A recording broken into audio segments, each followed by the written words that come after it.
বন্ধুরা, সন্ধ্যের একটা নতুন টিফিনের রেসিপি নিয়ে চলে এলাম। তো কি করব আপনাদের সঙ্গে শেয়ার করছি।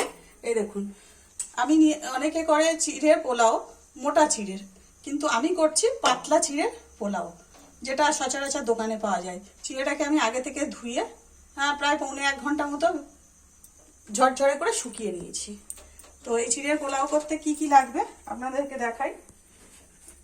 এই কেটে নিয়েছি ক্যাপসিকাম, গাজর, পেঁয়াজ, বিনস, কারি পাতা, আর আলুটা অপশনাল, যার ভালো লাগে সে দেবে, না দেবে না। এটা আমার ভালো লাগে বলে আমি নিয়েছি। আর এখানে আছে এই যে কাঁচা লঙ্কা কুচি, আর এই আছে কিশমিশ, আর এখানে আছে এই বাদাম। আর এটা সম্পূর্ণ বানাবো পুরো ঘি দিয়ে। তো বন্ধুরা, কিভাবে বানাচ্ছি আপনারা দেখুন। এই যে ঘি, প্রথমে ঘি দিলাম। এটা একটু বেশি করেই দেবো, কারণ আপনারা চাইলে সাদা তেলে করতে পারবেন। আমার কাছে ঘি আছে বলে আমি ঘিটা দিয়েই করছি। তো ঘিটা একটু বেশি করেই দিয়ে দিলাম। তো ঘিটা দেওয়ার পরে আমি একটু ফোড়নে জিরে দিলাম, জিরে ফোড়ন দিলাম। এইভাবে জিরে ফোড়ন দিলাম। দেওয়ার পরে এবারে আস্তে আস্তে, আর ফ্লেমটা রেখেছি মিডিয়াম, যাতে জিনিসটা না পুড়ে যায়। এইবারে দিয়ে দিচ্ছি পেঁয়াজ কুচি। এর মধ্যে পেঁয়াজটা দিয়ে দিলাম। পেঁয়াজটা কিন্তু বেশি লাল করবো না, জাস্ট এপিট ওপিট একটু নাড়া দিয়ে ভেজে নিয়ে তারপরে আস্তে আস্তে সবগুলোকে আমি দিয়ে দেবো।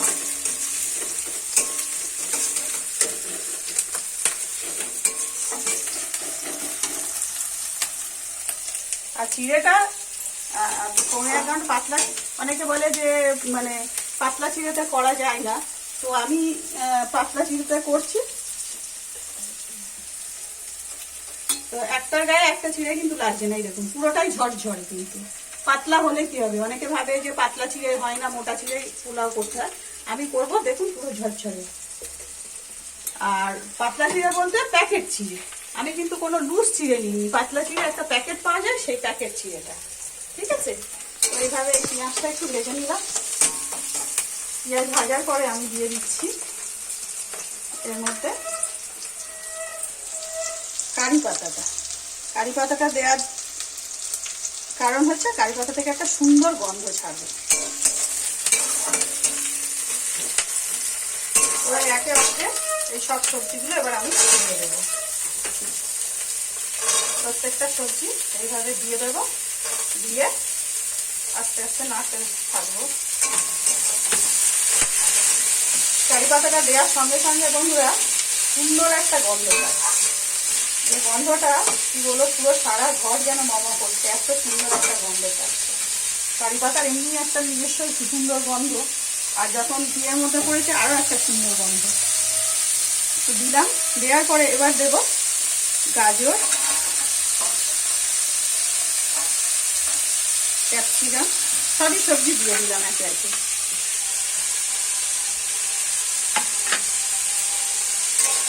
এগুলোকে আমি আস্তে আস্তে এইভাবে ভাজতে থাকবো। আর আমার সবজির এটা একটু বেশি, কারণ যেহেতু আমি চিড়েটা একটু বেশি নিয়েছি, প্রায় আমার চিড়েটা আছে 300-350 গ্রাম মতো চিড়ে আছে, যার জন্য সবজিটা আমি একটু বেশি নিয়েছি।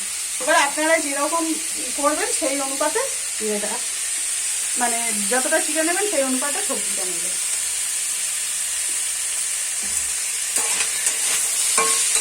এইভাবে সবজিটাকে ভাজতে থাকবো।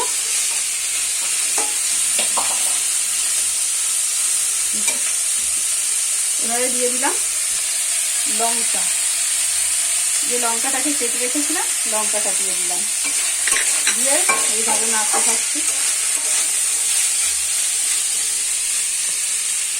এবারে দেবো নুন। বন্ধুরা, নুন যার যেমন মানে পরিমাণে জিনিস বানাবো সেই পরিমাণে আন্দাজ করে নুনটা দিয়ে দেবো। তো আমি এটা নুন দিয়ে দিলাম বন্ধুরা। তো এইভাবেই আস্তে আস্তে আপনারাও বানিয়ে দেখবেন, ভালো লাগবে। আলুটা সম্পূর্ণ কি বলুন তো সবাই পছন্দ করে না, আমি পছন্দ করি তাই দিয়েছি। আলুটা না দিতেও পারে, সেটা সম্পূর্ণ নিজেদের পছন্দ। এবার আমি গ্যাসের স্টিমটা একটু বাড়িয়ে দিলাম, কারণ নুনটা দিয়েছি, সবজি থেকে নিজস্ব একটা জল আছে সেটা ছেড়েছে, সেই জলটা টানার জন্য আমি একটু তাড়াতাড়ি মানে জোরে দিলাম যাতে তাড়াতাড়ি টেনে নেয়।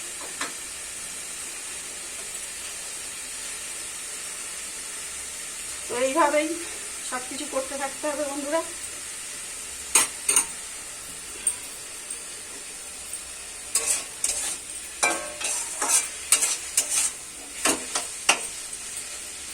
সাদা তেলেও করতে পারেন বন্ধুরা। আর মোটা চিড়ে হলে এর আর একটা টিপস ছিল, যেটা হচ্ছে মোটা চিড়ে দিয়ে মোটা সঙ্গে সঙ্গে করা যায়, তখন মোটা চিড়েতে একটু নুন একটু চিনি মাখিয়ে নিলে আরো সুন্দর ঝরঝরে হবে পোলাওটা। যেটা পাতলা চিড়ে বলে আমি মাখাইনি, একেবারে আমি সবজিতে দিয়ে দিয়েছি।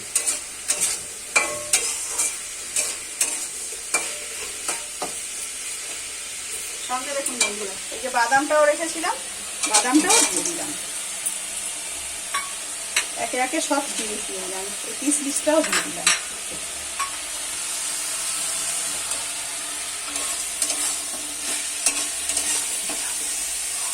এইভাবে দিয়ে নাড়তে থাকছি যতক্ষণ না সব সবজিগুলো ফ্রাই হয়ে যাচ্ছে, ততক্ষণ আমি নাড়তে থাকবো। হালকা হলুদ দেওয়া যায় বন্ধুরা, তাই জন্য আমি হালকা একটু হলুদ দিচ্ছি, শুধু এটা কালারফুল হওয়ার জন্য হালকা করে হলুদ দিলাম, খুব বেশি দেবো না।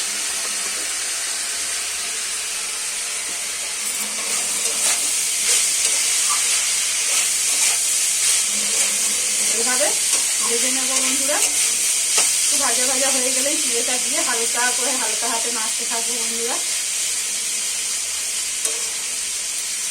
আর চিড়ের মধ্যে আমি আগে থেকে একটু চিনিটা দিয়ে দিচ্ছি, চিনিটা তো দিতে হবে, সেই জন্য আমি চিনিটা দিয়ে দিলাম চিড়ের ওপর ছড়িয়ে বন্ধুরা। এইভাবে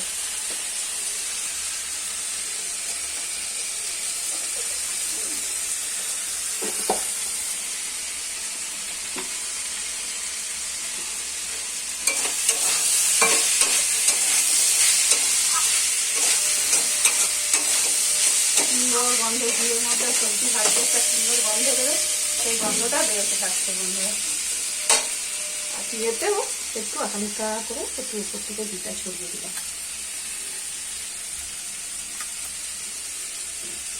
এইভাবে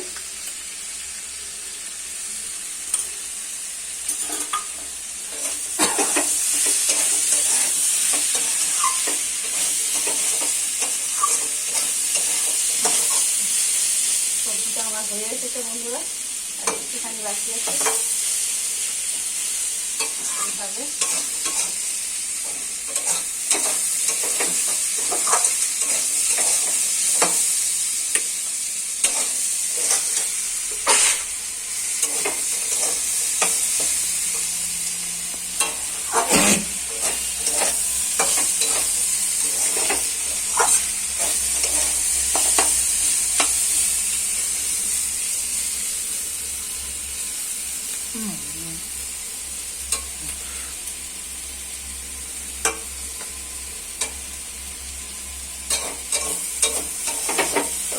ভাজা ভাজা হয়ে যাচ্ছে বন্ধুরা। এবারে চিড়েটা আমি আস্তে আস্তে দিতে থাকবো, এইভাবে চিড়েটা অল্প অল্প করে দিয়ে, আর চিড়েটা দিয়ে এইভাবে নেড়ে নিলে, এই যে চিড়েটা দিচ্ছি এবার একটু নেড়ে নিলে হালকা হাতে চিড়ের পোলাও কমপ্লিট বন্ধুরা। আর কিছু লাগবে না। এই দেখুন ঝরঝরে হচ্ছে বন্ধুরা সুন্দরভাবে, আর কালারফুলও হয়ে গেল বন্ধুরা। তো এইভাবে সব কিছু দিয়ে এই যে সব চিড়েটা দিয়ে দিলাম,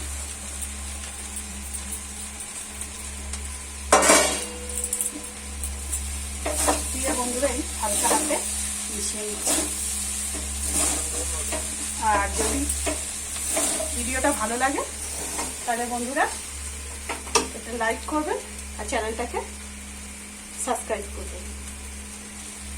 তো আজকে ভিডিওটা এই জন্য দেখুন হয়ে গেছে চিড়ে পোলাও।